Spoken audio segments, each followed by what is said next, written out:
اور بھائی اللہ نے کب کہا ہے کہ مجھے تمہاری نمازیں چاہیے؟ اللہ تو کہتا ہے تمہیں تمہارے لیے نمازیں چاہیے، اور نماز کو اتنا کیجول بنا لیا انہوں نے۔ صحیح مسلم کے اندر حدیث ہے، آپ صلی اللہ علیہ وآلہ وسلم نے فرمایا بندے کے کفر اور اسلام کے درمیان فرق ہی نماز ہے۔ جو نماز پڑھتا ہے وہ مسلمان ہے، اور جو نماز نہیں پڑھتا وہ پاکستان کے شناختی کارڈ میں مسلمان ہے، اللہ کی ڈیفینیشن میں وہ عملاً کافر ہے۔ صحیح مسلم انٹرنیشنل نمبرنگ کے مطابق 246 نمبر حدیث ہے، آپ جا کے پی ڈی ایف کھول لیں اسلام 360 میں، جا کے 246 نمبر حدیث صحیح مسلم کتاب الایمان چیپٹر میں کھول کے دیکھ لیں کہ بندے کے کفر اور اسلام، شرک اور اسلام کے درمیان فرق ہی نماز ہے۔ آپ بے شک اپنے آپ کو مسلمان کلیم کرتے رہے، لیکن وہ شناختی کارڈ والا مسلمان ہے، نکاح طلاق والا مسلمان ہے، اس کا جنازہ بھی پڑھ دیا جائے گا، پیدا ہوگا اذان بھی دے دی جائے گی، اللہ کے حضور وہ مسلمان نہیں ہے، وہ بس کلمے کا ہی ہم احترام کرتے ہیں، ادروائز تو عملاً کافر ہے وہ۔ اسی طریقے سے جامعہ ترمذی میں حدیث ہے، سنن نسائی کے اندر حدیث ہے، سنن ابن ماجہ کے اندر حدیث ہے کہ آپ صلی اللہ علیہ وآلہ وسلم نے فرمایا جس نے نماز چھوڑ دی گویا اس نے کفر کیا، من ترک الصلاۃ متعمدا فقد کفر۔ اب اس سے زیادہ اور کیا سخت بات کی جائے کہ کسی کو یقین آئے کہ جس نے جان بوجھ کے نماز چھوڑ دی اس نے کفر کیا۔ اب جان بوجھ کے یہ نہ سمجھیے گا کہ جی میں بال بچیاں دے وہ کمائی کرتا رہنا تھا منو ٹائم نہیں ملتا۔ جان بوجھ کی ڈیفینیشن بھی نبی علیہ السلام نے بخاری اور مسلم میں موجود ہے کہ اگر کوئی شخص بے ہوش ہو جاتا ہے یا سویا رہ جاتا ہے، یہ دو آپشنز ہیں، یا تیسرا آپشن ہے وہ بھول جاتا ہے، تو جیسے یاد آئے اسی وقت وہ والی نماز پڑھ لے۔ لیکن جو شخص دنیا کو ٹاپ پرائورٹی مانتا ہے، اپنا آفس چھوڑنے کے لیے تیار نہیں، اپنا کلینک چھوڑنے کے لیے تیار نہیں ہے، اور اپنی دکان چھوڑنے کے لیے تیار نہیں ہے نماز کے لیے، تو ظاہر ہے کہ وہ تو اپنے آپ کو دھوکہ دے رہا ہے۔ اللہ تعالیٰ تو اپنے معاملات کے اندر بالکل اسٹریٹ فارورڈ ہے، بالکل یہ ذہن میں رکھ لیں۔ جامعہ ترمذی میں صحیح سند کے ساتھ موجود ہے، عبداللہ بن شفیق تابعی رحمہ اللہ تعالیٰ کہتے ہیں کہ صحابہ کرام علیہم رضوان صرف نماز کے چھوڑنے کو ہی اعمال میں سے کفر سمجھتے تھے، یعنی وہ کسی کو نماز پڑھتا ہوا دیکھتے تھے تو کہتے تھے یہ مسلمان ہے، اور کسی کو نماز پڑھتا ہوا نہیں دیکھتے تھے تو وہ کہتے تھے یہ کافر ہے۔ یہ جامعہ ترمذی ہے، یہ کوئی سٹوری بک نہیں میں سنا رہا آپ کو۔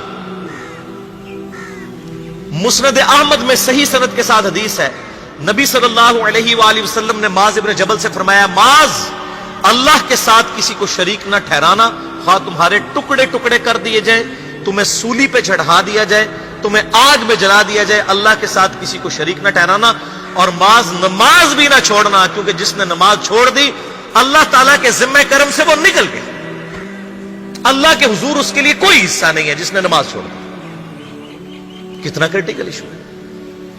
اور اسی طریقے سے مسند احمد میں ہی ایک اور حدیث ہے کہ آپ صلی اللہ علیہ وآلہ وسلم نے فرمایا جس شخص نے اپنی زندگی میں نماز کی حفاظت کی، قیامت والے دن وہ نماز اس کے لیے نور ہوگی، نجات ہوگی، اور اس کے حق میں دلیل ہوگی، اور جس نے نمازوں کی حفاظت نہیں کی اس کے لیے قیامت والے دن کوئی نجات، کوئی نور اور کوئی دلیل نہیں ہوگی، الٹا اس کا حشر قارون، فرعون اور ابی ابن خلف کے ساتھ ہوگا، والعیاذ باللہ تعالی۔ یہاں تو ہم کہہ دیتے ہیں یا اللہ جو کچھ بھی ہے تیرے محبوب کی امت سے ہے، یعنی اے اللہ ہم نے تو اپنی اصلاح کوئی نہیں کرنی، ہمیں اسی طریقے سے ہی قبول کر لیں، والعیاذ باللہ تعالی۔ اور کچھ ویسے علماء کا بھی اس میں بڑا برا کردار ہے کہ انہوں نے نماز کو بھی اتنا مشکل فرض بنا کے پیش کیا ہے کہ ایک عام آدمی کے لیے، اور جو دنیاوی معاملات کے اندر بھی انوالو ہے، اور کسی ایسی عورت کے لیے جس کے کئی بچے ہیں، مطلب اس روٹین کے اندر اس نماز کو مینج کرنا مشکل ہو جاتا ہے۔ ہمیں تو عشاء کی صرف 17 رکعتیں بتا دی گئی ہیں، حالانکہ 24 گھنٹے کے اندر ٹوٹل نماز کی رکعتیں 17 ہیں جن کی اکاؤنٹیبلٹی ہے۔ اور میں یہ بڑے یعنی وثوق کے ساتھ ایک ذمہ دار مبلغ کی حیثیت سے یہ بات کر رہا ہوں۔ آپ صحیح بخاری اور صحیح مسلم کھول کے دیکھ لیں، فرض نمازوں کی تعداد جو ہے وہ 5 آئی ہے، اور ان کی رکعتوں کی تعداد بھی بیان ہو گئی ہے۔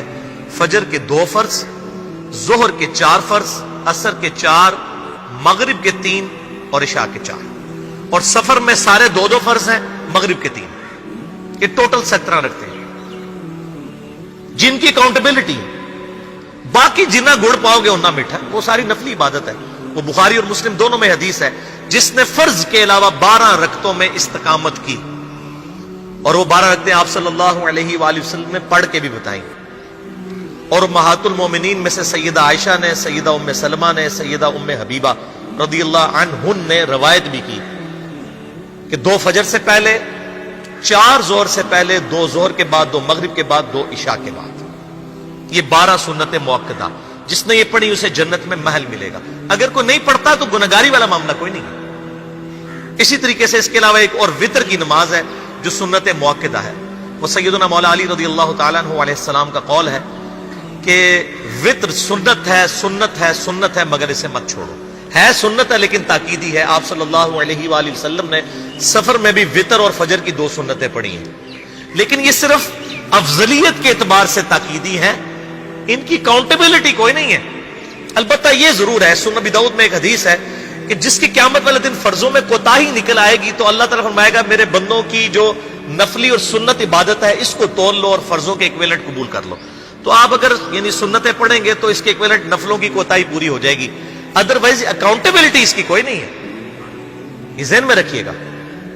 صحیح بخاری اور مسلم دونوں میں حدیث موجود ہے. ایک صحابی آئے، انہوں نے کہا یا رسول اللہ صلی اللہ علیہ وآلہ وسلم میں جنت میں جانا چاہتا ہوں، مجھے کوئی شارٹ کٹ بتا دیں. آپ صلی اللہ علیہ وآلہ وسلم نے فرمایا اسلام لانے کے بعد نماز، فرض نماز کو قائم رکھ. پھر فرمایا فرض زکوٰۃ ادا کر، فرض روزے دے، روزے جو ہیں وہ ان کو ادا کر اور روزے رکھ. حج اس وقت فرض نہیں ہوا تھا، وہ زندگی میں ایک بار ہے. تو اس نے کہا یا رسول اللہ صلی اللہ علیہ وآلہ وسلم جتنا آپ نے مجھے بتایا نہ میں اس میں ایڈ کروں گا نہ اس میں سے کوئی چیز مائنس کروں گا. اور یہ کہہ کے وہ چلا گیا. آپ صلی اللہ علیہ وآلہ وسلم نے فرمایا اگر کسی نے کسی جنتی شخص کو دیکھنا ہے تو اس کو دیکھ لو جو یہ کہہ کے گیا کہ میں فرض نماز سے زیادہ کوئی نماز نہیں پڑھوں گا، صرف فرض روزہ ہی رکھوں گا، فرض زکوٰۃ ہی دوں گا. اب روزہ اور زکوٰۃ میں تو ہمارے علماء کو اور عام پبلک کو بھی جو دیندار لوگ ہیں ان کو ہضم ہوتی ہے کہ کوئی شخص یہ نہیں کہتا کہ بھئی پیر اور جمعرات کا روزہ. صحیح مسلم میں حدیث ہے کہ آپ صلی اللہ علیہ وآلہ وسلم کے نفلی روزوں کی یہ روٹین تھی. کوئی آپ کو یہ نہیں کہے گا کہ جس نے جمعرات اور پیر کا روزہ نہ رکھا اس کے رمضان کے روزے ہی قبول نہیں ہوں گے. کوئی کہتا ہے؟ کیونکہ ان کو پتہ وہ نفلی ہے. اسی طریقے سے زکوٰۃ تو صرف 2.5% ہے نا، باقی تو نفلی صدقات ہیں جتنے مرضی دیں. کوئی شخص نہیں کہتا کہ نفلی صدقہ نہ دیا تو آپ کی زکوٰۃ بھی قبول نہیں ہوگی. الٹا یہ کہتے ہیں وہ بس جی زکوٰۃ دے لو تو باقی سارا مال پاک ہے.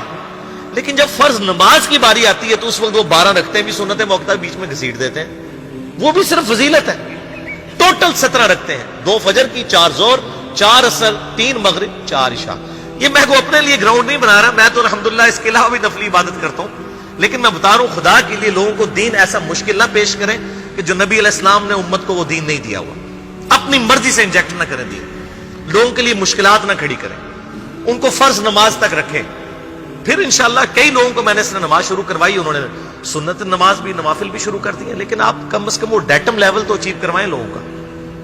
لیکن فرض نماز کی باری آتی ہے کہتے ہیں جی سنتے بھی حصہ ہے. کہاں سے میرے بھائیوں حصہ ہے؟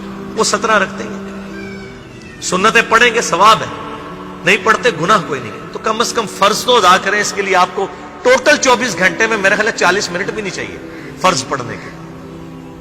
تو اس کے اوپر تو استقامت کم از کم ہم اختیار کریں. اور چھوٹی چھوٹی جو نٹی گٹیز ہیں ان کو تو ہم نے اتنا فالو کیا ہوا ہے، اور فرض نماز کے بارے میں ہم اتنے کیجول ہو جاتے ہیں. تو یہ فرض نماز کی امپورٹنس اس حوالے سے ضروری تھی، اس لیے میں نے ساتھ ہی بیان کر دی.